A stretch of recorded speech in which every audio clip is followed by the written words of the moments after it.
Hello, everybody, and welcome back to the Knowledge Broker Podcast, mini episode number 5. So today's topic is something I know literally nothing about. So hopefully that means other people out there will know nothing about this too. And Josh, you can bestow some wisdom onto us about what the hell this is. All right. Okay, so let's get right into it.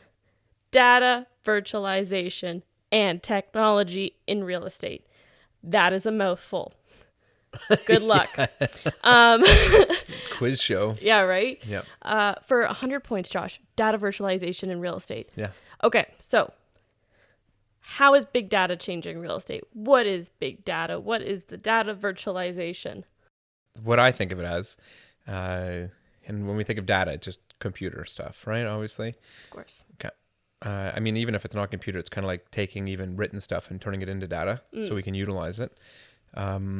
I think if the first thing that comes off the top of my head is utilizing Dropbox and other electronic savings opportunities where it's sharing data with your clients or your team, allowing it to be easily accessible for everybody.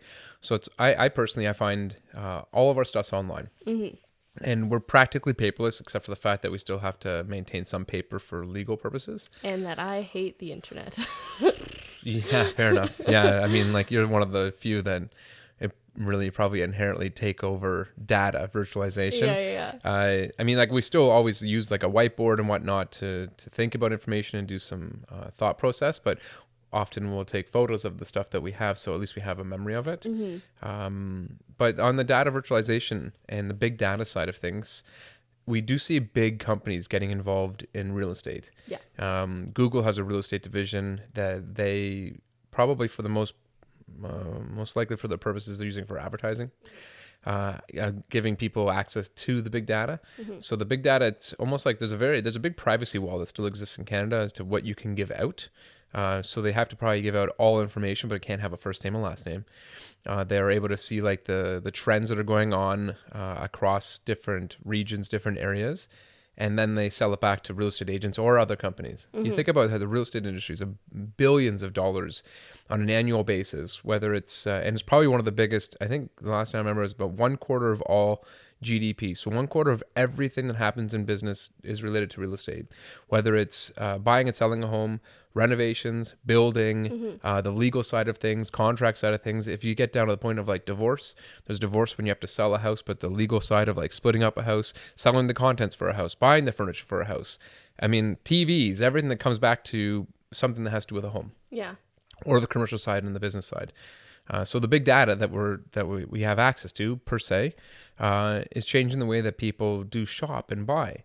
A lot of it's coming back. We talked about this last week, which was like the predictability, the AI side of things, and knowing what you are going to do next. So we're not necessarily there yet, but it's coming. Where if you went online and you found, and I'm sure people at home can appreciate this, you go on and you find something on a website. And then before you know it, you start trolling other websites, but what you saw on a previous website shows up. Yeah. The side for real estate is probably it's coming. I don't see it very much, but for who has a great idea out there, take this and run with it. If you went to your website and say someone was going to move to the Toronto area and they looked up a house in Milton that was at like $750,000, 3 bedrooms. Well, then they're like, well, if you like that one in Milton, you might also like this one in Scarborough at $750,000, same price range. This is what you can get there. You might also like this one in Newmarket. You might also like this one in Barrie. So if they could start to predictively give people information that they might use, I'd say there's benefit to it. I mean, there's probably skeptics that think that it's kind of like, I don't necessarily want people to send me stuff that I don't need. But at the other end, it's if it works out to your advantage, then you appreciate it. Yeah, there you go. So would data virtualization and stuff also include like market reports and like just literally information about your house, your neighborhood, your community, all that kind of stuff too? Yeah, obviously there's limits, but we do have access to so much data now. And they talk about the problems of having too much data. We probably do, and they talk about storage and what to do with it. I'd say data can be especially when it comes to like seeing what houses are going for. We have instant information. So it's no different than like a stock market nowadays, where you can see the person that bought your stock before for a certain price, and then you can see if it's trending up or trending down. Yeah. We also have access to external factors in real estate. If people talk about, even in towns, you can go online now and see what new stores have opened up by literally just going on Google and see if there's new schools opening up, if there's planned schools in the future. So, I mean, it's all at our fingertips. And we used to think that there was like one solution out there that would give us exactly what we're looking for. And we still have to do a lot of the legwork, which is Googling it and doing a little research. I find personally, I almost define intelligence these days in a funny way in my mind of who can Google it the fastest. So who can put the best keywords into Google to find out what you're looking for. So it's almost like that's becoming a thing. It's like a game. Yeah, it is really. Yeah. Okay, so if we kind of switch gears a little bit to talk about technology and not to confuse it with the AI VR that we talked about last week, but more, I guess, home technologies that we're seeing that's not just on the selling real estate side, but also just in, like you were saying, the houses, which all come back down to real estate. So long gone are the days of being like, oh my gosh, I can use my TV from my couch. I don't have to get up to press buttons.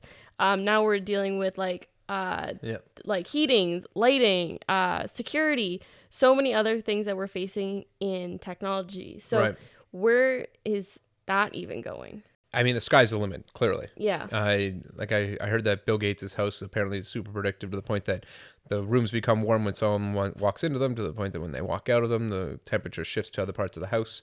It can pull heat from one room to another room, and it's just like, I mean, the sky's the limit. Oh my gosh, so if no one's in the basement, it's not going to heat the basement. Yeah. Wow, okay. Apparently this guy just bought the first like battery cell yacht in the world. I don't know. Oh, it's hydrogen fueled. Anyway, so I mean, if you think about technology and smart homes, the sky's the limit. I'd say once you can get it at a Home Depot, it's no longer super new. Yeah. So if you can get like home security systems, whether you can watch your camera, if the camera turns on only when there's activity or sound, if you have your thermostat set up, I mean, like I still truly believe there's a huge opportunity when it comes to home heating and saving and efficiencies. Totally. We should really have thermostats in different rooms. So it's kind of like and you see activity. Like I wake up and the Nest it knows I'm waking up because it senses activity in the house. And then all of a sudden it turns the heat on. But it doesn't turn the heat on until someone wakes up. Ah, gotcha. So there is differences. I've seen my there's no question that our utility bills are going down when it comes to the efficiency side. It doesn't necessarily mean we're paying less because we go out and we buy $300 or $400 or $500 smart home technologies to reduce our gas bill. So our gas bill goes down, yes, but the savings that we had there might be offset by the cost of technology. The electricity or whatnot that is used, And and even just buying the product itself. Yeah. Because they're not cheap. There was a really odd article that I read a few years ago, and it was about Nike, and it was about the fact that in like 20 years, Nike's going to be basically giving clothes away because they're going to be putting like chips in the clothes, and the clothes will be able to track like, how are the people using it for, like, actually exercise? Are people using it? What sports are they using it for? All that kind of stuff. And I always think about that and how, if you're buying a pair of Nike pants right now for $80, how in 20 years you might be able to get them for like $15 because Nike is getting data from you buying that. Better.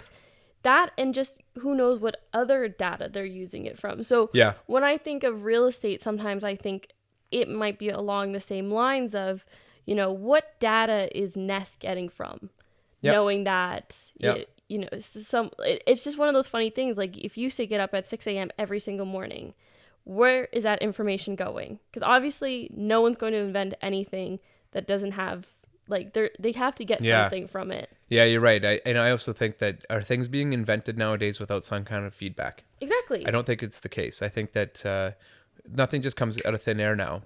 Yeah, nothing is... I'm going to solve that problem. No, typically it's kind of like we get feedback. It used to be via hand and we talk and or someone calls we write it down. Sure, now it's very much taking large data. On a real estate side, I don't necessarily know if it's... I mean, I don't want to necessarily say no because it's changed the world, and it changes the way that we do everything. Even myself as a real estate agent, when I get in the car and I go to drive somewhere, and then someone can do a text through my steering wheel, I can hit anything, I can reply. I mean, everything's sped up very quickly, to the point that people's patience are also zero. Yeah. Which kind of sucks, because if you think about, I know my dad was, say 10, 15 years ago, and he was talking about one email, well, I guess maybe 20, 25. And he said, like, it's crazy how spelling errors and everything's gone through the roof, because people answer back very quickly. They don't necessarily proofread what they write. Nope. And then also he found that people don't necessarily think about what they're replying. Like, they don't actually... Oh, like how it'll be received. Yeah, even the quality of the message, meaning, like, forget spelling and grammar and everything like this. It's more, they don't necessarily think about it. So there's no long-term solution. Everything's quick, which is not necessarily the greatest, I guess, side effect of technology, because everything's a quick solution. And no one thinks about the consequences Sure. of it. So like actually, that's a really good point to one you made earlier about, you might buy all these smart technologies because it's reducing your hydro bill, but you don't think, oh, it'll reduce my hydro bill, say $20 each month, but overall it's going to cost me $1,000 to get. And are you buying are you replacing that smart home technology every 3 years and throwing it in the garbage? Exactly, which is going to create more... Are you going to hand it off to someone else? You're going to bring it to the cottage to use like an old couch? Probably not. So there is waste in our culture, and it kind of sucks. I know when I first bought my home, and the basement, the cell towers weren't strong enough to get the basement. And now I look back and I go, that was amazing, because people could come over and we'd hang out and no one could be on their phones. Oh, fair enough. Yeah, of course. Now everybody's on their phones. There's no place you can hide. So it's kind of like, even if you're going to go play a board game, or if you're going to play darts or whatever, it's the days of having no phone in your hands are gone. So I personally, we were working on a council recently to talk about the Mulock Farm in Newmarket and what they should do with it. And I said, if there's a way, in my mind is thinking, if there's a way to put up like walls around it, not like physical walls, but some kind of like technology blocking walls, so that people can go there and go to a park where they can't be on the phone. You know what? When I think of that, I think, oh my gosh. When I think of that, I'm like, serial killers will have a field day. No one could call the police. We all can run. But I wouldn't think like that. I just have a very overactive imagination. I get that, but what did we have before? We have to go back to the way it was before. Yes, and that's when all the slasher movies came out, Josh. Oh, fair enough. Now they just digitally get to you. Before we get into more movie talk. Okay, so technology. Yeah, I feel like the biggest, going off of what we were just talking about, I could see a huge opportunity in home technology for privacy. I mean, it's already starting to happen a little bit. We're on our phones. We can say, like, don't listen to me, don't follow me, don't do this. I've already started to think that the smart TVs are starting to listen. I know that I don't know if they have microphones in them, but they could. And then they could ultimately, we used to watch cable TV, and we used to think that cable TV was just kind of like, they would guess who you were. Yeah. Now it's kind of like a cable TV. We might be having TV commercials pop up that are relevant to what we're talking about in the room at the moment. So, I mean, like the privacy side of things, I think it's going to, I hope it starts to come back a bit. I think it's one of these things where technology in our world is so new and are relevant to our age. Yeah. I mean, like I'm 38 and the internet's really been around for about 20 years for me. Since I was 18, I got my first email. To now, it's kind of like it's so new, so it comes in a flurry, and I think that it's going to start to creep back a bit when it comes to like rights and the human side of things, and then we'll start to recorrect it. So it's not going anywhere, but I'd like to think it's a bit of the Wild West right now. Yeah, where it will eventually go. Yeah. All right. Well, anyway, that is it for our 5th episode of the Knowledge Broker mini episode series. Yeah. So again, if you have any real estate questions, anything at all that you don't know, please email us, call us, send us a carrier pigeon, whatever, and we will be sure to answer your questions on the podcast. So until next week, I'm Trish. Adios, I'm Josh. All right. Bye. Thank you very much for stopping by our channel. If you have any questions or if you're looking to buy or sell, go to our website and contact us today. Knowledge is power and creates experts in understanding. If you want power, hit thumbs up on this video and subscribe to our channel so you can get weekly videos from me, your knowledge broker.